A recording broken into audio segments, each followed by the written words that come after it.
ఒక వార్త ఆంధ్రజ్యోతి సంబంధించి 15 ఏళ్ళు కూటమేమో విడాకులు ఉండవని లోకేష్ చెప్పిండు. నిన్న మిస్ ఫైర్లు క్రాస్ ఫైర్లు ఉండవు, ఆంధ్రులు గర్వపడేలా అభివృద్ధి, ఒకే రాష్ట్రం ఒకే రాజధాని, అభివృద్ధి వికేంద్రీకరణ, ఇదే మా విధానం.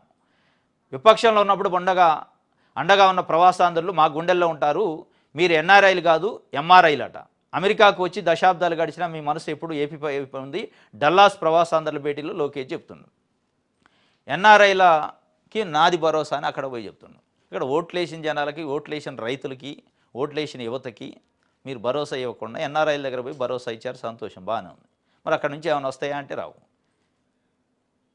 ఆల్రెడీ 17 నెలల పరిపాలనలో మేము 20 లక్షల కోట్ల పెట్టుబడులు తెచ్చినాం, 16 లక్షల ఉద్యోగాలు కూడా గ్రౌండింగ్ చేస్తున్నాం, రేపో మాపో 16 లక్షల మంది యువతకు ఉద్యోగాలు ఇవ్వబోతున్నాం అని చెప్పి నేను ఒక ప్రకటన చేసిండు. ఎక్కడున్నాయంటే ఎక్కడ లేవు.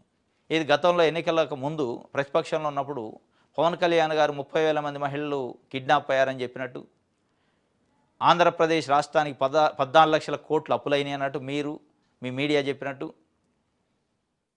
దాంతోపాటు అసలు ఆంధ్రప్రదేశ్లో ప్రభుత్వ భూమిని మొత్తాన్ని తీసిపోయి జగన్మోహన్ రెడ్డి తాకట్లో పెట్టిండి, ఒక్క సెంటు కూడా లేదని చెప్పారు.